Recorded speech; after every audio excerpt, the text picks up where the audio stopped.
मित्रों, आज का बड़ा ही सुहावना उपासना में, साधना में मौसम चल रहा है। माता दुर्गा की आराधना के लिए नवरात्रे चल रहे हैं। इसमें यदि हम थोड़ा सा भी प्रयत्न करें, थोड़ी सी भी साधना करें, संयम करें, तो बट उसके संयम करके हम थोड़ी सी भी उपासना करें, कुछ मंत्र का जाप करें और मुद्रा का अभ्यास करें, तो बड़ी जल्दी ही संसार की समस्त इच्छाओं को पूर्ति करने वाली शक्ति हमारे अंदर आ जाती हैं। इससे हम अष्ट सिद्धियाँ, नवनिधियाँ और हर प्रकार का वशीकरण, हर प्रकार का प्रेम, धन, व्यापार, जो कुछ भी हमारी इच्छा है, और हर प्रकार के जो विघ्न हैं, घर में प्रेत बाधा है, भूत बाधा है, किसी भी बहुत प्रयत्न करने पर भी हमारा कार्य नहीं चल रहा है और हमें तरह तरह के विघ्न सताते रहते हैं, अनेक प्रकार की बाधाएं आती हैं। तो इन सब से निजात पाने के लिए आज की वीडियो में हम बहुत ही सरल उपाय बताएंगे। इसमें जो तंत्र की 3 मुद्राएं और एक महा मंत्र है, जो इस ब्रह्मांड का सबसे शक्तिशाली मंत्र है। उस मंत्र के द्वारा हम जिस भी देवता को चाहें उसका साक्षात्कार कर सकते हैं और उसको वश में कर सकते हैं, अपनी इच्छाएं उससे पूर्ण करा सकते हैं। तो ऐसा मंत्र और मुद्रा इस वीडियो में हम चर्चा करते हैं। तो शुरू करते हैं। सबसे पहली मुद्रा मोहिनी मुद्रा है। इस मुद्रा को करने के लिए हम किसी भी आसन पर बैठ जाते हैं और अपने जो दोनों हाथ हैं उनकी मुट्ठियाँ इस तरह से बनाते हुए दोनों को सामने इस तरह रख करके हम कर सकते हैं, या इसको दूसरी तरह से भी ऐसे भी कर सकते हैं। अपना जो मणिपुर चक्र है उस पर इस रखें और ध्यान आज्ञा चक्र में लगाते हुए प्राणायाम का अभ्यास करें। इन तीनों मुद्राओं में एक ही तरह का प्राणायाम हम करेंगे, जिससे इसका प्राणायाम का 10 या 12 बार हम अभ्यास करें। तो ये मोहिनी मुद्रा हुई। इसका पहले संपूर्ण सांस को बाहर निकाल देते हैं, फिर अंदर सांस लेते हुए अंदर रोकते हैं और जब तक यथाशक्ति हम उसको अंदर रोक कर फिर बाहर निकालते हैं। इस तरह 10-15 प्राणायाम हम कर सकते हैं। तो दूसरी मुद्रा हमारी हाफनी मुद्रा है। जो इस हाफनी मुद्रा से हम, इसकी भी विधि बड़ी आसान है और इससे अपनी अंगुलियों को आपस में इस तरह एक दूसरे के पोर से मिलाते हैं। अंगूठे को अंगूठे के पोर से, तर्जनी को तर्जनी के, मध्यमा को मध्यमा के, अनामिका को अनामिका के और कनिष्ठा को कनिष्ठा के पोर से मिला करके इस तरह ये मुद्रा बन जाती है। और इसे भी नाभि के पास में रख करके इसका भी प्राणायाम का पूर्व की तरह अभ्यास करते हैं। तो ये मुद्रा बन जाती है। और तीसरी जो भैरवी मुद्रा है, जो जिसे भैरवनाथ के मुद्रा कहे जाते हैं। भैरव का अर्थ होता है भयानक, जो उग्र रूप। ये उग्र रूप भगवान रुद्र का जो सृष्टि का संहार करने वाला है, सभी समस्त प्रकार के दुखों को दूर करने वाला है, सभी प्रकार के विघ्नों को दूर करने वाला है। तो ये रुद्र रूप जो है वो भैरव रूप कहा जाता है। तो इससे भैरवी मुद्रा बनती है। इस मुद्रा की विधि भी बड़ी आसान है। इसमें हम अपने दोनों हाथों की हथेलियों को एक दूसरे के ऊपर रखते हैं। तो ये हमारी भैरवी मुद्रा बन जाती है। इसे ध्यान मुद्रा भी कहते हैं। बड़े बड़े योगी पुरुष इस मुद्रा पर ध्यान लगाते हैं और अपना ध्यान आज्ञा चक्र में, या जहाँ भी आपको उचित लगे वहाँ ध्यान लगा सकते हैं। तो ये 3 मुद्रा हैं।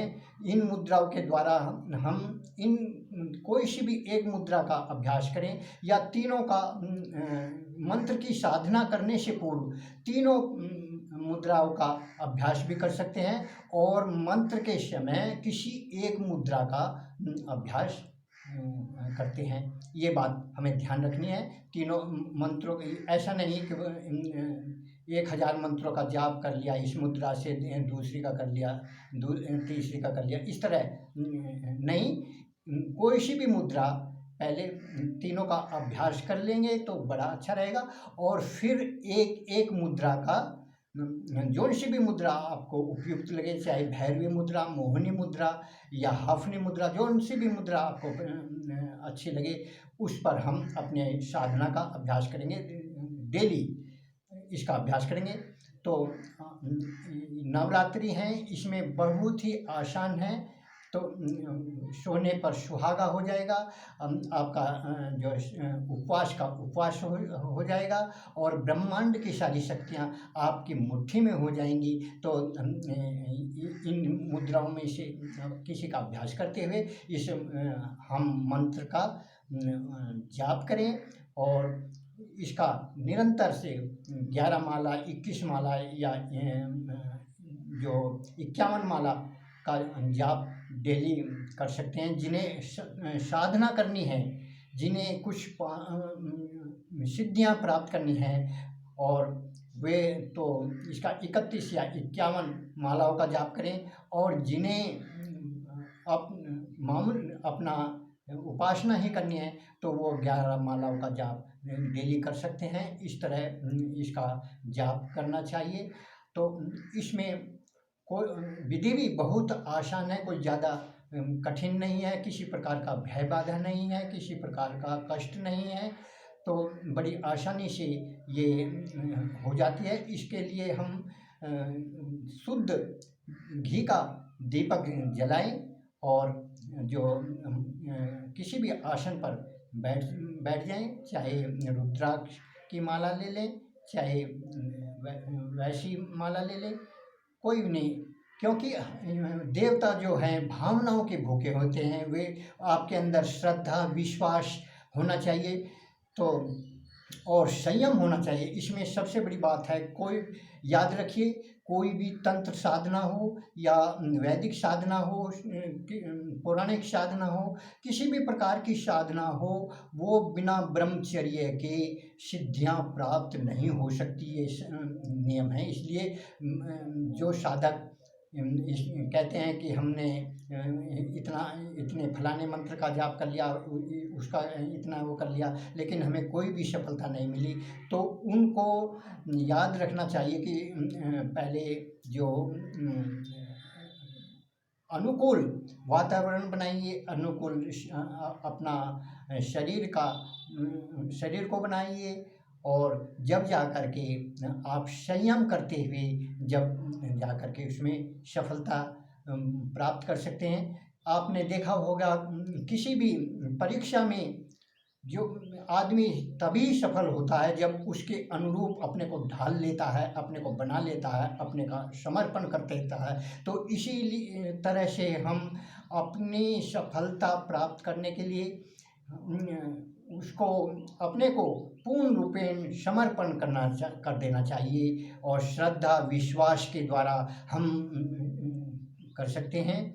तो इसका हम मंत्र का जाप करें, और ये मंत्र, इस मंत्र में ऐं ह्रीं क्लीं चामुंडाय विच्चाय ये मंत्र है। इसका हम रोज जाप करेंगे, और 1.25 लाख, कम से कम 1.25 लाख तक इसकी जाप होने से सिद्धियां मिलती हैं। और गृहस्थी लोग सिर्फ अपना विघ्न बाधाओं से घर परिवार ठीक कुशल मंगल चले, तो इसके लिए 11 माला, और जो विशेष सिद्धियां चाहते हैं उनके लिए 51 तक माला रोज की जाप करनी है। किसी भी समय आप बैठ सकते हैं, और वैसे रात्रि का समय बहुत अच्छा रहता है, क्योंकि उसमें वातावरण सुनसान होता है। तो मध्य रात्रि का समय तो उससे बड़ी आसानी से हमारा मन एकाग्रचित हो जाता है।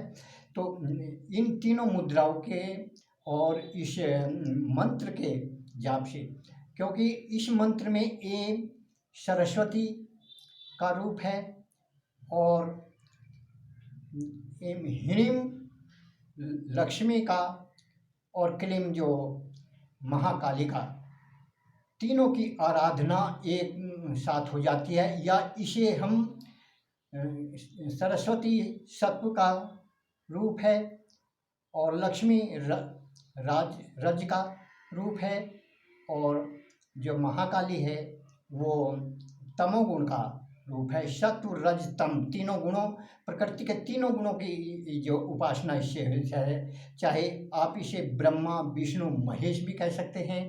तो इस का जाप करने से संसार की समस्त देवी देवताओं का, जितने भी देवी देवता हैं सब इसके अंतर्गत आ जाते हैं। ब्रह्मांड में ये सबसे सरल और सबसे शक्तिशाली पावरफुल मंत्र है। हर प्रकार की सिद्धियाँ इसे प्राप्त हो जाते हैं। मनोकामनाएं पूर्ण हो जाती है। प्यार में सफलता, मुकदमे में सफलता, और मुकदमा जीतने के लिए इसका हम क्या करें, उसमें हम 5 लोग इस मंत्र, जब पहले आप मंत्र को सिद्ध कर लीजिए, और मंत्र को सिद्ध हो जाने के बाद में 5 लोग लेकर के उन्हें इस मंत्र से अभिमंत्रित कर देंगे, और उसे किसी भी कागज में, साफ कागज में उन 5 लोगों को रख देंगे। जिसके में मुकदमे की बात है, वो कोर्ट में या जहाँ भी जिस भी अफसर के सामने जाएगा, वही अफसर उस मंत्र के प्रभाव से जो आकर्षित होगा, और आपकी मनोकामनाएं पूर्ण होंगी। तो इसका हम अभ्यास करें और इसका लाभ उठाएं। बहुत ही अच्छा वातावरण चल रहा है। समस्त जो वातावरण है वो उपासना में हो रहा है, भक्ति में हो रहा है। तो इसका हम क्यों न इस भक्ति का फायदा उठाएं। इसमें मुख्य चेतावनी ये है कि इस क्रिया को गुरु के सानिध्य में किया जाए तो बहुत ही उपयुक्त रहेगा, और इसका उपयोग हम केवल संसार के उपकार के लिए, भलाई के लिए करें, और इसका जो हम दुरुपयोग न करें। तो क्योंकि शक्ति और भक्ति ये उन्हीं को मिलती हैं जो संयमी हैं। हम पहले ही कह चुके हैं कि ब्रह्मचर्य का पालन करना, संयम करना बहुत ही लाभदायक है। तो इनका हम मुद्राओं का और इस मंत्र का जाप करें और लाभ उठाएं। आज की वीडियो में इतना ही, मिलते हैं अगली वीडियो में। वंदे मातरम। जय श्री राम।